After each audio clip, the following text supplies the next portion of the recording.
E se existisse uma forma de acessar um conhecimento que vai além da lógica? Hoje, a gente vai mergulhar no princípio talvez mais misterioso e com certeza o mais poderoso de Napoleão Hill, o sexto sentido. Pensa nele como o topo da montanha, o ápice da filosofia dele, sabe? É o ponto onde todos os outros princípios se encontram para conectar nossa mente a uma inteligência, digamos, superior. Vamos entender como isso funciona?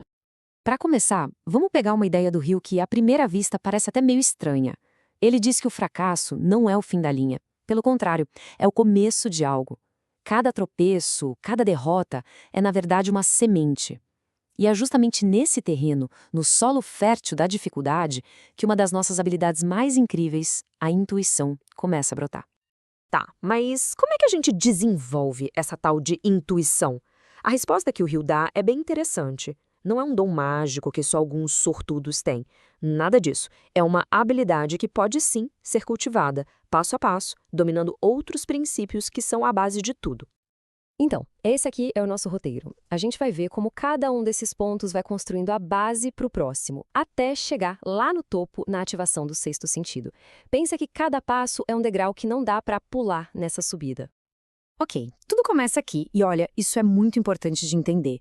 Um desejo vago, uma vontadezinha qualquer, não serve. Para Napoleão Hill, o ponto de partida tem que ser um desejo ardente, quase uma obsessão, sabe? Algo que te consome e que simplesmente não deixa espaço para pensar na possibilidade de falhar.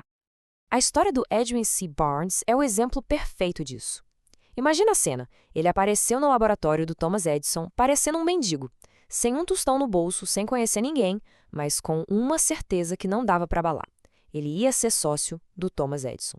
O desejo dele era tão forte, o propósito tão claro, que o próprio Edison viu algo diferente ali. O Barnes não aceitou um não aceitou um emprego qualquer. Ele ficou ali, focado, até a chance de virar sócio aparecer. O ponto-chave, então, é esse. O tal do desejo ardente é um estado de espírito. É que nem aquela história do general antigo que, quando chegou com suas tropas na terra inimiga, mandou queimar os próprios navios. Pronto. Acabou qualquer chance de voltar atrás. Para aqueles soldados, a única opção era vencer. É essa a mentalidade. Vencer ou vencer. Só que, claro, um desejo ardente é só a faísca inicial. Para manter essa chama queimando no meio das dificuldades da vida, precisa de um combustível muito forte, a persistência. Porque sem ela, até o desejo mais intenso apaga na primeira ventania, no primeiro problema. Imagina só, estar a um único metro de uma das maiores reservas de ouro da história. Foi exatamente essa a distância que separou um homem chamado R.U. Darby e o tio dele da fortuna. Eles trabalharam por semanas, cavaram e aí desistiram. Frustrados, venderam todo o equipamento por uma mixaria para um ferro velho, certos de que tinham fracassado. E é aqui que vem a grande lição da história do Darby. O cara do ferro velho, antes de jogar tudo fora, resolveu chamar um engenheiro para dar uma olhada. E a descoberta foi de cair o queixo. O ouro estava a 1 metro. Só 1 metro de onde o Darby tinha parado de cavar. O dono do ferro velho ficou milionário. E o Darby aprendeu, do jeito mais duro, a diferença entre uma derrota temporária, que é só um sinal para mudar o plano, e o fracasso de verdade, que é o que acontece quando a gente desiste. E olha, a história do Darby não é um caso isolado, não. Essa descoberta da pesquisa do Napoleon Hill é impressionante.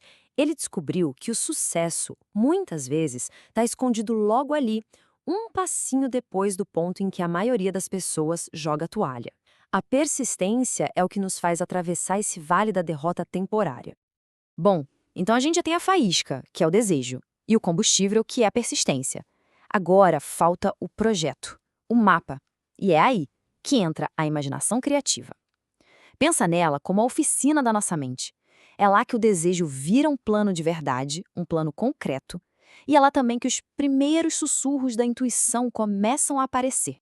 Pega o caso do Henry Ford e o motor V8 dele. Os engenheiros, os especialistas disseram que era impossível fazer um motor de 8 cilindros numa peça só. E o Ford nem ligou. Ele manteve a visão clara na imaginação dele e só disse: produzam mesmo assim.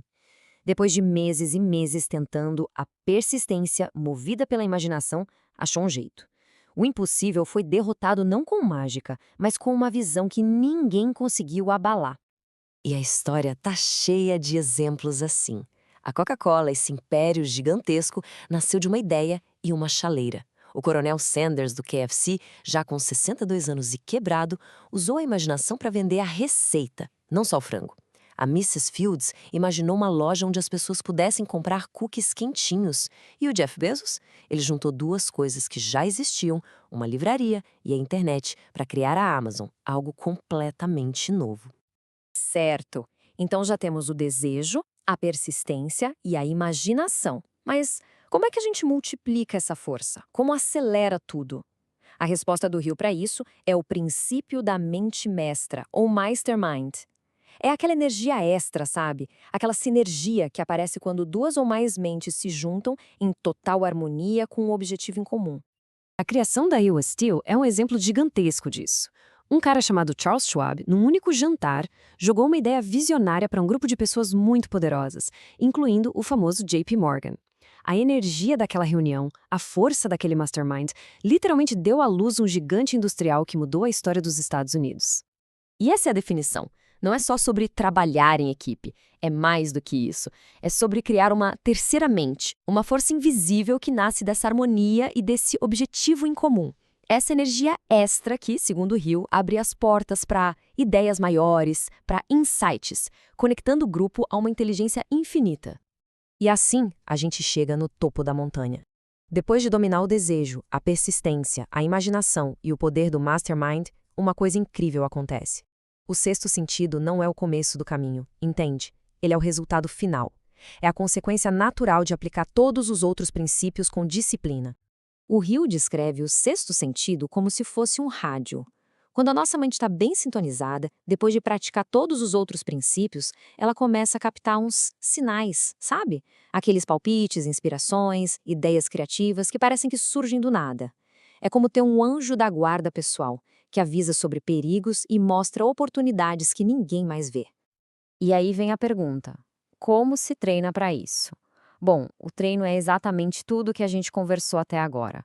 É transformar esses princípios em hábitos. É um trabalho de todo dia, um trabalho consciente, para preparar a mente, para limpar o medo, a indecisão e transformar a mente num canal limpo, por onde a intuição possa fluir sem bloqueios. E para a gente fechar, fica aqui uma reflexão.